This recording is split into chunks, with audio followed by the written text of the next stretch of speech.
The sun was setting over Paraty, a historic coastal town in Brazil, painting the sky in shades of orange that reflected in the calm coastal waters.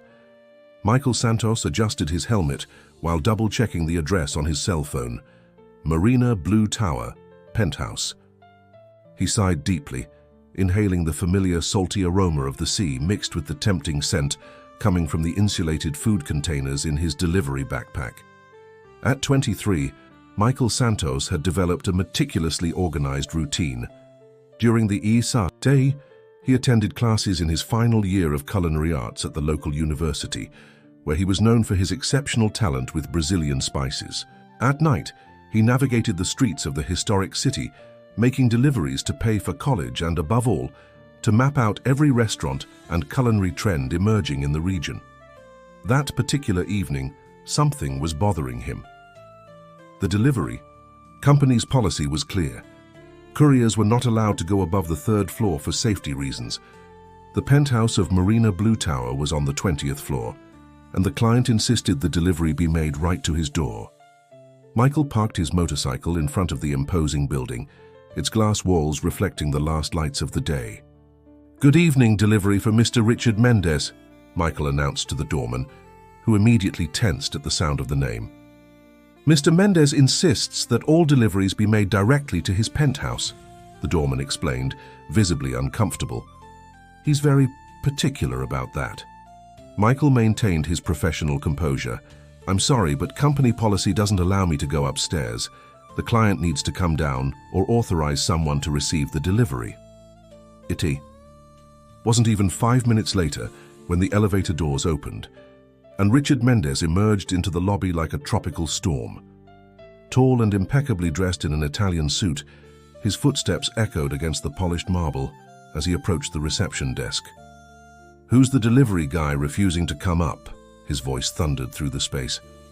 Michael stepped forward, maintaining the calm he had learned in professional kitchens during his internships. "Good evening, Mr. Mendes.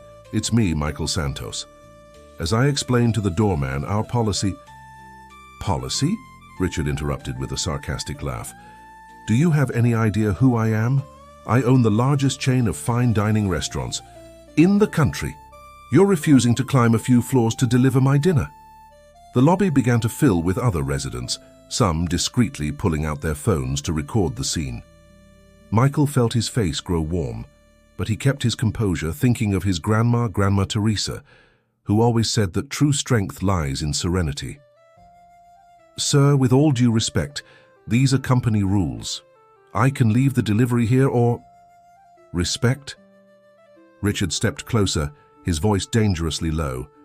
"You have no idea what that word means. Do you know how much one dinner at my restaurants costs? Probably more than you earn in a month on these deliveries. People like you need to learn their place." Those words hit Michael like boiling water, yet years of working in professional kitchens had taught him to keep a cool head. His thoughts drifted to his grandma's kitchen, where he'd learned his first lessons about dignity, along with the secret of her shrimp sauce, which was her specialty. "If you prefer, I can cancel the delivery," Michael replied, his voice firm yet polite. "The company will certainly understand." Richard snatched the bags from Michael's hands with violence. "You're never going to deliver for me again, and you can be sure I'll be letting your company know about your incompetence." As Richard walked away, Michael noticed sympathetic glances from the other residents. An elderly lady even murmured, "You did the right thing, son," as she passed by.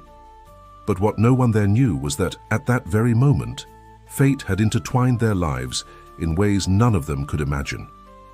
Michael mounted his motorcycle, his heart heavy not from the humiliation, but from the way people like Richard treated others.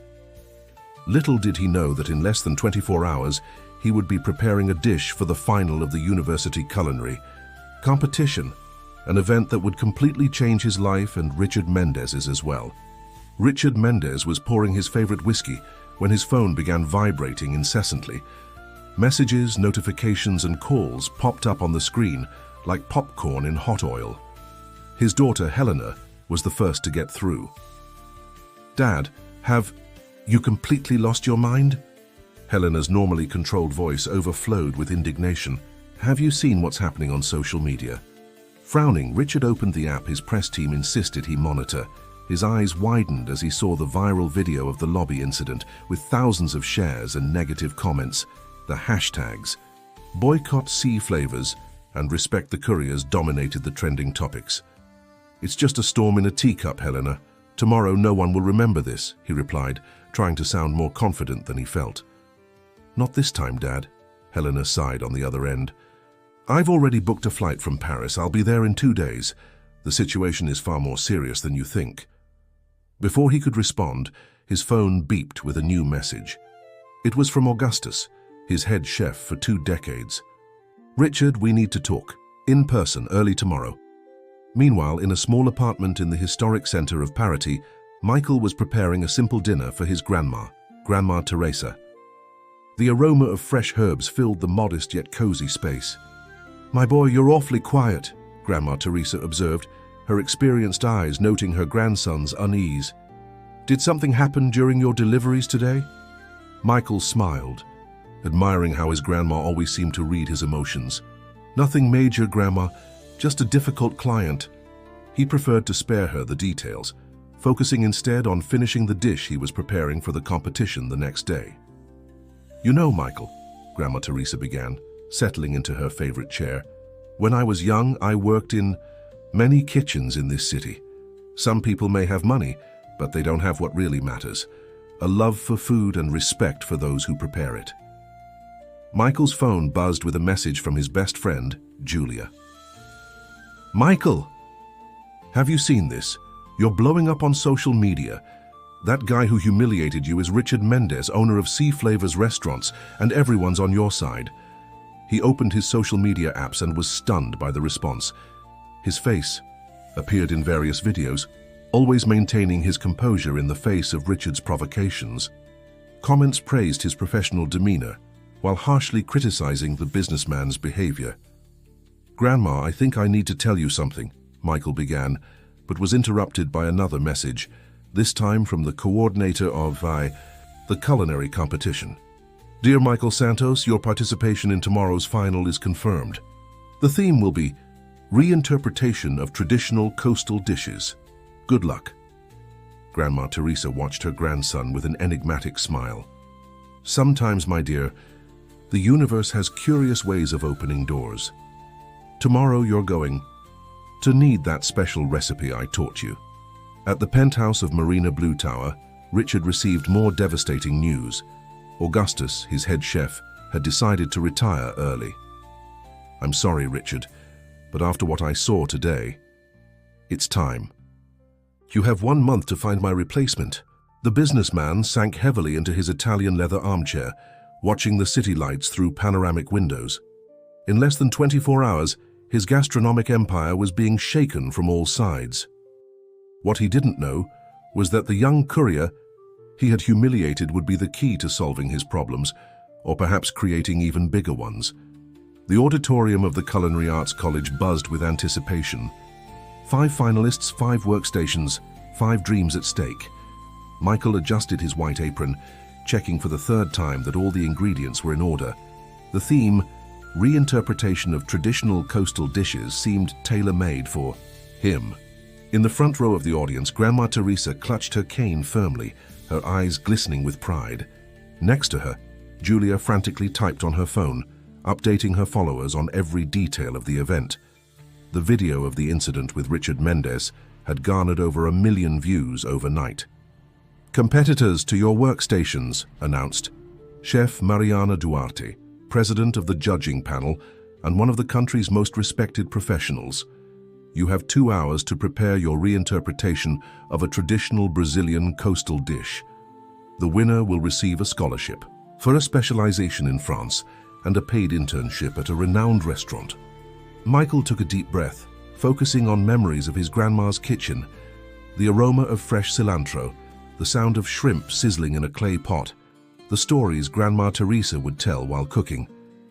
He decided to prepare a reinterpretation of the traditional bobo de camarão, shrimp stew, but with a special twist that he'd kept secret.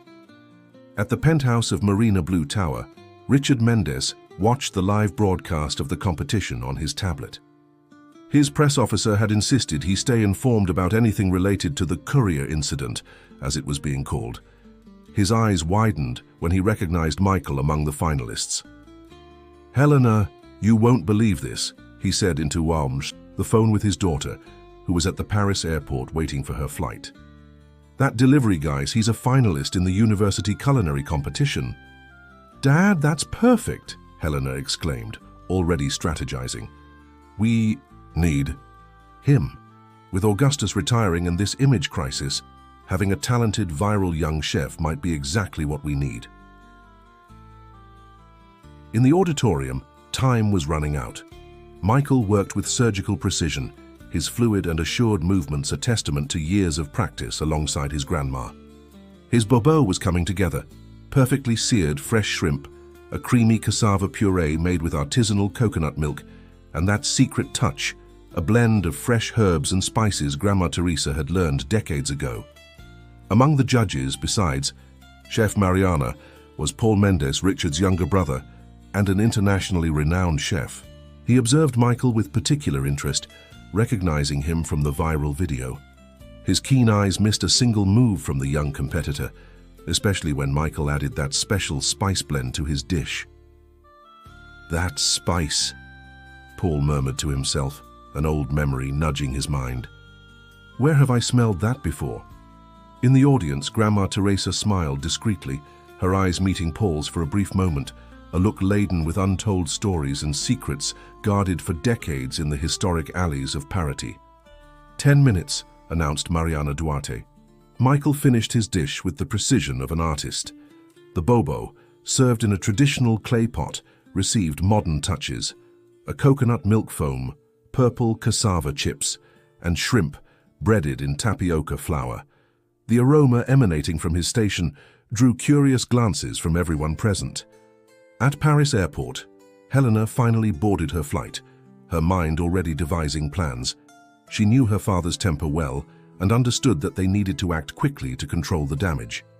She opened her notebook and began researching Michael Santos, the courier who was about to change the fate of Sea Flavor's restaurants. 5, 4, 3, 2, 1, hands off, time's up, declared Mariana. Michael stepped away from his workstation, exhausted but satisfied. He looked toward his grandma in the audience, who gave him a slight nod, the small gesture that always meant, "You did it." Little did he know that his dish would not only impress the judges, but also unearth long-buried secrets from the kitchens of Parati. The 5 dishes were lined up before the jury like works of art in a gastronomic exhibition.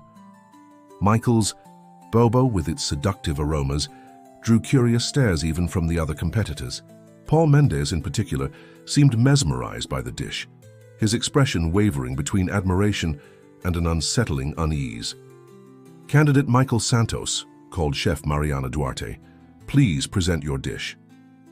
Michael stepped forward, retaining the serene posture he had shown during his confrontation with Richard Mendes. "I present to you a reinterpretation of the traditional shrimp bobo, a tribute to the roots of our cuisine and to the hands that taught me to cook, the hands of my grandma." As he explained each element of the dish, Paul Mendes closed his eyes upon inhaling its aroma. That specific perfume of herbs instantly transported him 40 years into the past, to the small bakery where it all began. His hands trembled slightly as he tasted the first bite. "This is extraordinary," Paul murmured, his voice choked with memories. "This spice, where did you learn this particular combination?" "With my grandma, Grandma Teresa," Michael replied proudly. "She always said this recipe tells the story of Parati." In the audience, Grandma Teresa gripped her cane tightly, her eyes meeting Paul's. The chef visibly paled, finally recognizing the lady who had watched the scene with a mix of pride and melancholy. Back at Richard's apartment, the businessman watched the live broadcast with growing interest. His brother's reaction had not gone unnoticed, nor had the name mentioned by Michael. "Teresa. It can't be the same Teresa," he murmured to himself, memories of his childhood in the old family bakery beginning to surface. Richard's phone buzzed with a message from Helena. "Dad, I just landed. You won't believe what I discovered about Michael and his grandma. We need to talk urgently." Back in the auditorium, Chef Mariana Duarte took detailed notes while savoring the bobo. The technique is impeccable, the presentation contemporary, but the most impressive part is how you manage to retain the soul of the original dish, even with all these innovations. The secret lies in the love for food and respect for the ingredients, Michael replied, echoing the words his grandma always used. Every spice tells a story. Every technique carries a memory. Paul Mendes abruptly stood up, surprising everyone. "Excuse me, I need a moment." He hurriedly left the auditorium, passing by Grandma Teresa without meeting her gaze. In the audience, Julia continued her live coverage on social media, now focusing on the mysterious reaction of the judge. The hashtags were beginning to change. Michael Chef Revelation and Mystery Bobo were trending. While the other competitors presented their dishes, Michael noticed his grandma discreetly wiping away a tear. There was something in her eyes, a mix of sadness and triumph he had never seen before. At the convention center parking lot, Paul Mendes was frantically calling his brother. "Richard, you need to come here now. It's about Teresa. She's here and you won't believe what I just tasted." Helena, who had just arrived from the airport, entered the auditorium just as the judges were gathering for the final decision. Her keen eyes scanned the room, lingering on Grandma Teresa for a long moment. She pulled out an old time-yellowed photo from her pocket, comparing the image with the lady in the audience. The murmuring in the auditorium grew louder. Chef Mariana. Duarte returned to her seat at the judging table, now without Paul Mendes, who was still absent. "After careful deliberation, we are ready to announce the winner of this year's university culinary competition." Michael could barely hear the announcement over the roar of his own heart. His gaze alternated between the judges and his grandma, who now wore an enigmatic smile, the same smile that always appeared when she said that fate had a curious way of settling scores. The murmur in the auditorium fell silent as Chef Mariana Duarte rose with a golden envelope in her hand. Paul Mendes had returned, his face still pale but determined. Helena strategically positioned herself near the exit, her analytical eyes studying every reaction. The winner of this year's university culinary competition, with a masterful interpretation of shrimp bobo that united tradition and innovation, is... Mariana paused dramatically.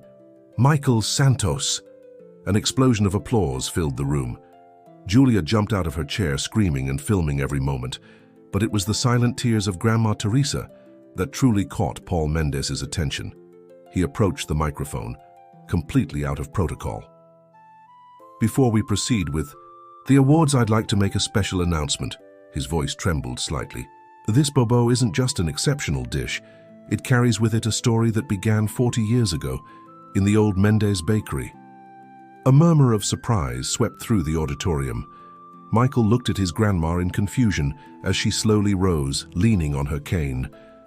"Teresa," Paul continued, "or rather Grandma Teresa, was much more than an employee at our old bakery. She was the soul of the kitchen, the creator of recipes that formed the basis of our initial reputation. And this blend of spices, Michael, is living proof of that." Helena quickly texted her father, "You need to come now, the story is much bigger than we imagined." Grandma Teresa walked onto the stage, each step echoing decades of untold stories. "Paul, Richard, you were just boys when your parents opened that bakery. I had so many dreams, so many recipes to share. But back then, a woman, especially one from humble origins, could not sign off on her own creations." The silence that followed was deafening. Michael, still reeling from the revelations, alternated his gaze between his grandma and the Mendes siblings. His hands still smelled of the spices from his winning bobo, spices that he now understood carried not only flavor, but a history of struggles, dreams, and injustices. Helena moved closer to Michael, extending her hand. "Congratulations on the win, and I think we have a lot to discuss about the future of Mendes restaurants." Julia, who missed not a single detail, was already seeing new hashtags forming. "Justice for Teresa" and "Farm the True Mendes Chef" were starting to dominate social media. Grandma Teresa took her grandson's hand, squeezing it gently. "Michael, my dear, now you understand why I always said that food tells stories. Every spice in your bobo today told not only my story, but the story of so many other Teresas whose creations were silenced. The golden trophy of the competition shone under the auditorium lights, but now it seemed only a detail compared to the true victory unfolding. The revelation of a story that would forever change the gastronomic landscape of parity. And amid it all, Richard Mendez was beginning to realize that his redemption might just lie in the hands of the young man he had humiliated in his building's lobby. The meeting room at the Marina Palace Hotel buzzed with tension. 24 hours after the competition, the main figures involved in this saga gathered for a decisive conversation. On one side of the table sat Richard and Helena Mendez, along with Paul. On the other, Michael and Grandma Teresa, with Julia insisting on being present as an unofficial press advisor. Before any proposal, Helena began, naturally taking control of the situation, we need to publicly acknowledge Grandma Teresa's role in the history of Mendez restaurants. It's the very least we owe her. Richard, who had spent the night reviewing old photos and documents from the bakery, nodded. His usual arrogance gave way to a forced humility brought on by circumstances. Teresa, he began, clearing his throat to disguise his emotion, when my father bought your recipes, he never imagined we'd build an empire on them. You deserved more than that unfair deal. It wasn't just the recipes, Richard, Grandma Teresa replied softly but firmly. It was years of dedication, teaching you and Paul the secrets of the kitchen, your first lessons in making pasta, your first sauces. I wasn't just an employee, I was part of the family. Until that day. The ensuing silence was heavy. Michael, still processing all the revelations, watched every expression intently. We'd like to make a proposal, Helena continued, opening a folder. First, an official acknowledgement. Grandma Teresa will be credited as the creator of the original recipes of the chain. Second, a retroactive profit sharing for the last 5 years. And third, she turned to Michael, we want you as the executive chef of our flagship restaurant with full authority to revamp the menu. Julia let out a small gasp of surprise, quickly jotting everything down on her phone. Social media was still abuzz with the previous day's revelations. There's more, Paul added, his voice thick with emotion. We want to reopen the old bakery, right in the historic center, under Grandma Teresa's name, using the original recipes. Michael, you could oversee both spaces, bringing your own vision to our cuisine. Michael felt the weight of the decision on his shoulders. The proposal was tempting. More than that, it was the dream of any budding chef. But something still troubled him. And what about the other restaurants in the chain? He asked. The dishes have been modified over the years. They've lost the essence my grandma created. How can we be sure that won't happen again? Helena smiled, admiring the young chef's insight. That's exactly why we want you at the helm. Each restaurant will retain its identity, but all will return to their roots, to the true essence of Parity's gastronomy. And there's the matter of your grandma, Richard added, surprising everyone with a sudden tenderness. I know she needs special care. We can arrange for the best treatment, the best assistance. Grandma Teresa raised her hand, interrupting him. Richard, don't try to buy my grandson's affection. He needs to make this decision based on what he believes is right for his career and for the cuisine he loves. Michael stood up, walking over to the window. The Sea of Parity shimmered under the morning sun, its calm waters contrasting with the storm of emotions within him. The image of the Marina Blue Tower lobby flashed back, the humiliation, the contained anger, the desire to prove his worth. I have a counter-proposal, he said finally, turning to face those gathered. I accept the challenge, but on one condition. I want to implement a training program for young local cooks, talented people who, like my grandma once was, need an opportunity to show their worth. Helena smiled proudly. Richard leaned forward, interested. Paul discreetly wiped away a tear. Grandma Teresa looked at her grandson with shining eyes, recognizing in him the same strength that had driven her decades ago. Michael's proposal wasn't just a business deal. It was a chance to rewrite a history, to correct past wrongs and to build a fairer future for Parity's culinary scene.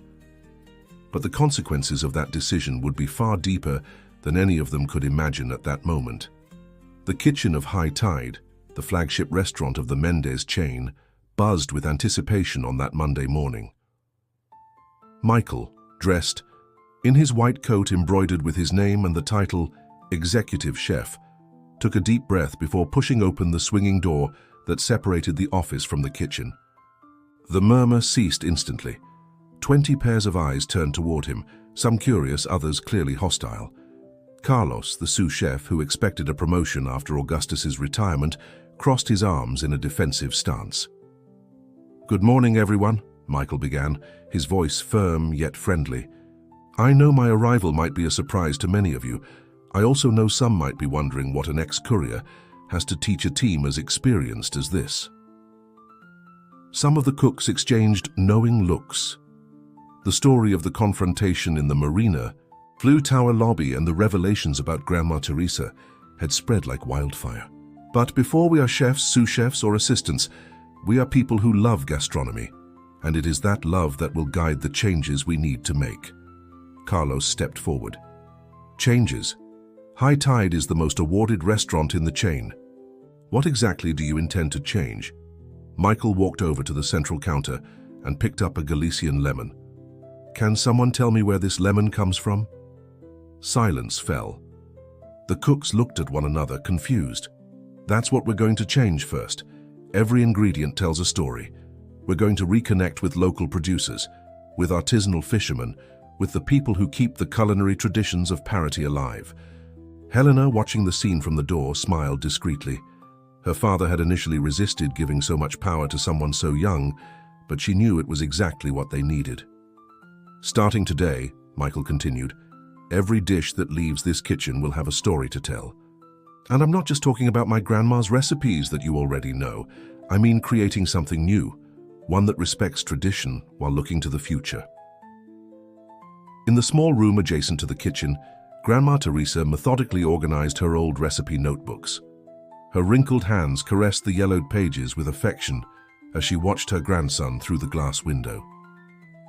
"Chef," a young kitchen assistant timidly raised her hand, "is it true that you're going to implement a training program for young people from the community?" "Yes, Mariana," Michael replied, "and I'll need all of your help for that. Each one of you has valuable knowledge to share." Carlos huffed, visibly annoyed. "And what about the current menu? Are you just going to throw away years of tradition?" "No, Carlos," Michael answered calmly. "We're going to evolve. Some recipes will return to their original form, others will receive contemporary reinterpretations, and," he paused meaningfully, "we'll create new dishes together." Across town, in the small apartment he shared with his grandma, Julia updated the restaurant's social media. Photos from Michael's first day as executive chef were generating a wave of positive comments and excitement. "Tonight, we will serve the current menu as usual. But before that, I want everyone to taste something special," Michael announced. He went over to the oven and retrieved a baking tray.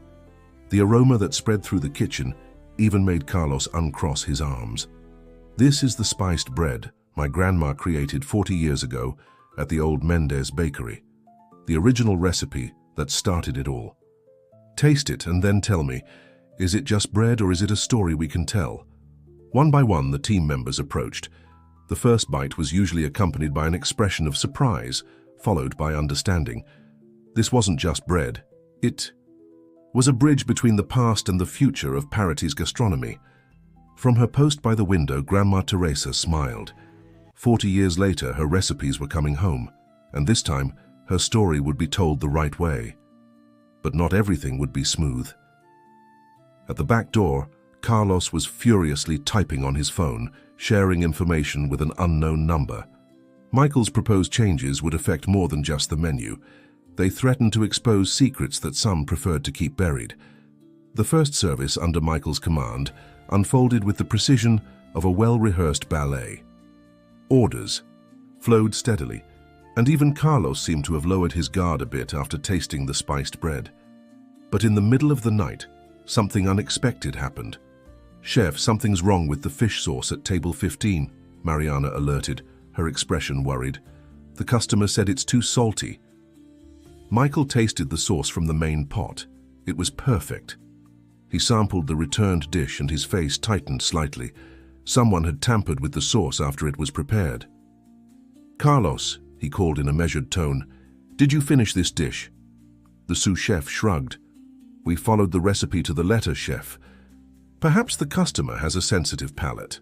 Helena, dining in the main room with important clients, noticed the unusual commotion in the kitchen and approached the pass. Michael discreetly called her over. "We have a problem," he murmured. "And it's not just the sauce. I just received an anonymous message suggesting that I give up while I still can." Elsewhere in the kitchen, Grandma Teresa observed everything with her seasoned eyes. 40 years ago, she too had faced resistance when trying to innovate at the old bakery. History seemed to be repeating itself, but this time it would be different. "Michael," she called, signaling for him to come closer. "Remember what I always said about spices. That they reveal not only the flavor, but also the intention of the cook," he replied, beginning to understand. "Exactly. And some people," she added with a significant look toward Carlos, "have intentions that leave a bitter aftertaste." Julia, who had come to document the first service, captured the tension in the air. Discreetly, she began, photographing not just the dishes, but also the interactions in the kitchen. "Chef," Mariana approached again, holding a crumpled piece of paper, "I found this near the service entrance. I think you should see it." It was a list of the restaurant's old suppliers, with inflated prices highlighted in red. On the back were annotations about commissions and bribes. Michael felt the weight of the discovery. It wasn't just a matter of recipes, but of a much larger scheme. Helena examined the document with a grave expression. "This explains why some resist working with local producers so fiercely. We have to be careful, Michael. Very careful." At the central counter, Michael gathered his team. "Starting tomorrow, we're implementing a new quality control system. Every dish will be tasted by 2 different cooks before leaving the kitchen." And he paused meaningfully. "We're conducting a full inventory of our stock." Carlos paled slightly. In the freezer, dozens of boxes of imported shrimp occupied the space that should have been reserved for local seafood. Approaching her grandson, Grandma Teresa discreetly placed one of her old recipe notebooks into his hands. "Here are all the suppliers we used in the bakery. Families who still maintain our traditions. They will be your allies." In the dining room, customers began noticing small changes. The spiced bread served as a complimentary starter before meals elicited approving sighs. An elderly lady even wept upon tasting it, saying the flavor transported her back to her childhood. "This isn't just a menu change," Helena commented to Michael at the end of service. "It's a quiet revolution." "And some people don't like revolutions," he replied, showing her another anonymous message on his phone. Julia, who hadn't missed a single detail, already had her own plan. "Social media loves a good transformation story. What if we use this transparency to our advantage, show the process of reconnecting with local producers, the stories behind each dish?" Michael smiled, recalling his grandma's words about spices and intentions. If there were those willing to sabotage his work, he would answer in the only way he knew how, with even more love for gastronomy, more respect for the ingredients, and an unwavering determination to honor Grandma Teresa's legacy. But as the team wrapped up after service, Carlos made a mysterious phone call. "Yes, he found the list. No, we can't let this continue. The system we built is far too valuable to be destroyed by a courier and his grandma's recipes."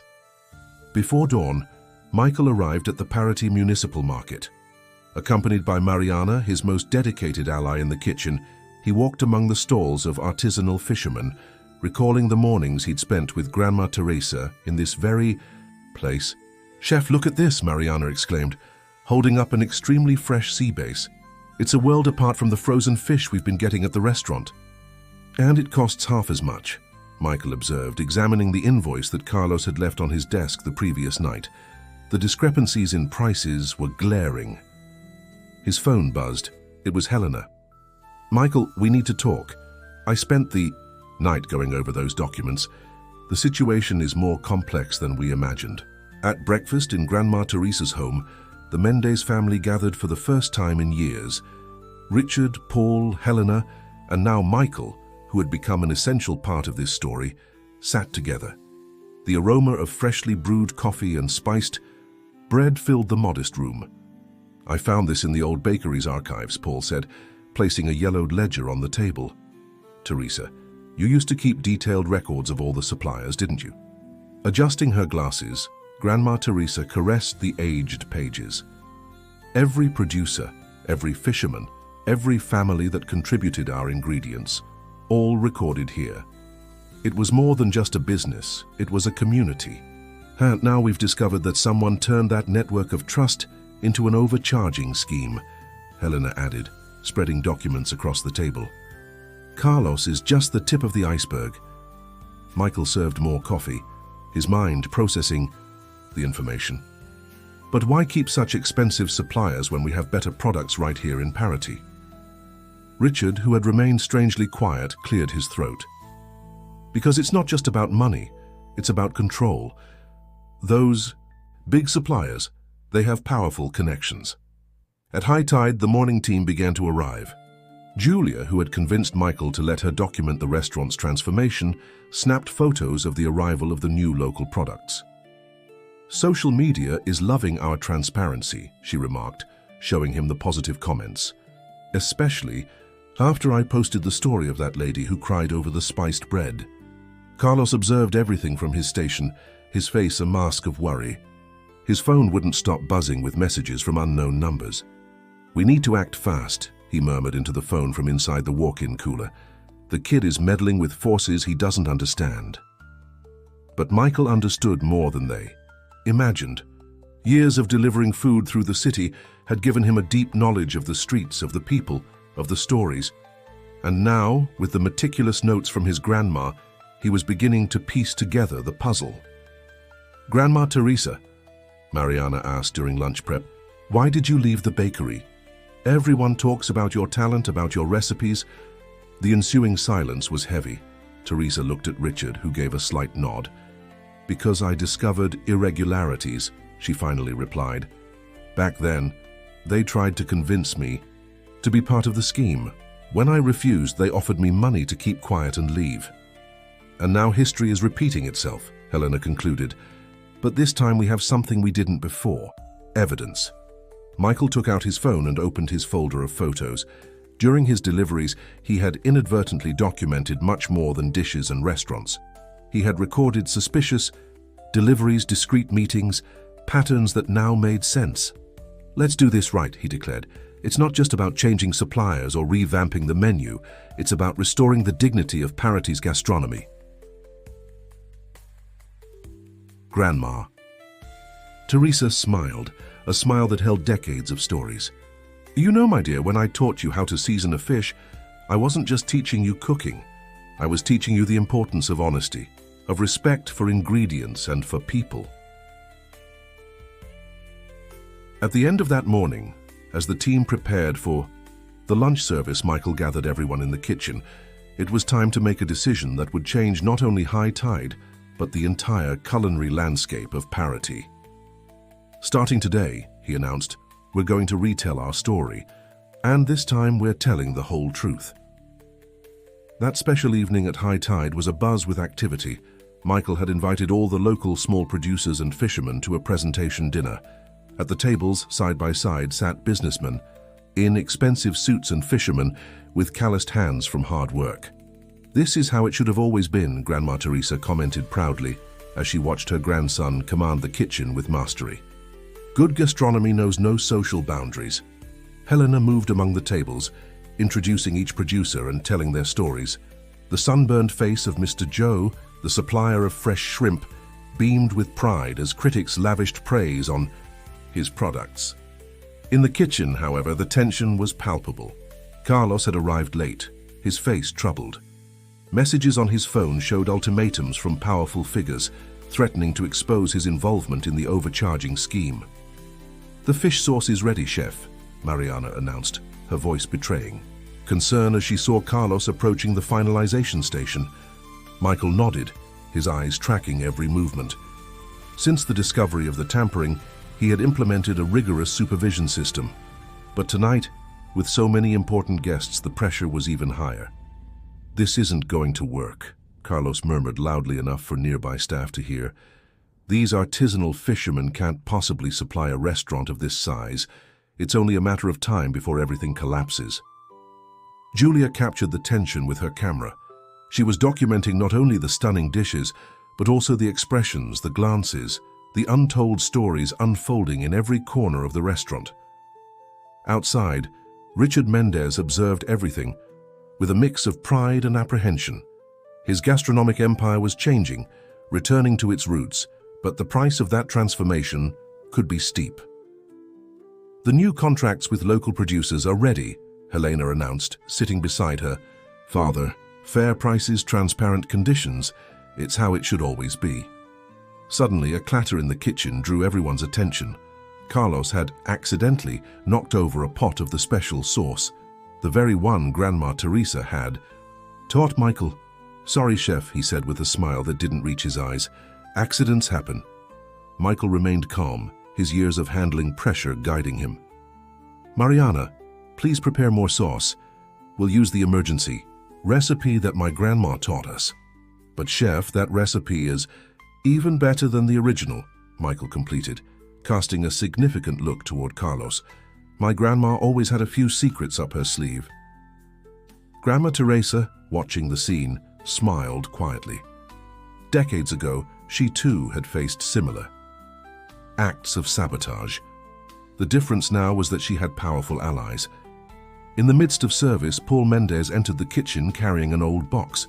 "Michael, I found this in the bakery archives. I think you should take a look." Inside the box were dozens of letters, old contracts and photographs that told a story of decades of manipulation and schemes. But they also revealed something more. The true recipe for the success of Mendez restaurants wasn't in the shady deals, but in the passion for gastronomy that Grandma Teresa had instilled. "That ends today," Richard declared, appearing unexpectedly in the kitchen. His eyes met Carlos's. "All the old contracts will be reviewed. Every dubious practice will come to an end." The sous chef paled, his phone buzzing insistently in his pocket. Outside, the sirens of health inspectors approached. His last desperate move had been an anonymous tip. But when the inspectors entered the restaurant, they found something unexpected: an immaculate kitchen, fresh products of verified origin, and a team united under the leadership of a young chef who had turned a story of corruption into one of redemption. "Do you know what the secret to the perfect seasoning is?" Grandma Teresa asked Mariana as they watched Michael handle the situation. "It's not the quantity of ingredients, but the honesty with which you use them." The night that should have marked the end of Michael's dream turned into a new beginning. On social media, photos of the special dinner went viral, telling not just the story of the dishes, but also the people behind them. The morning at the old Mendez bakery began with the familiar aroma of spiced bread. After weeks of renovations, the historic establishment reopened its doors, now with a new name on the facade: Teresa's Bakery, since 1983. The place that had been the cradle of the Mendez gastronomic empire was reborn, returning to its roots. Michael adjusted his grandma's apron, now embroidered with his name and the title Master Baker. Grandma Teresa smiled, moved to see the growing line outside. Many familiar faces, old customers who hadn't forgotten the taste of her recipes, waited eagerly. "Nervous, Grandma?" Michael asked, noticing her trembling hands. "No, my dear. For the first time in a long while, I feel that everything is exactly as it should be." The bakery had transformed into a welcoming space that blended tradition with modernity. On the walls, old photographs recounted the history of the place. A young Grandma Teresa teaching the Mendez siblings the first recipes, moments that had long been lost in time. Helena oversaw the final details of the inauguration.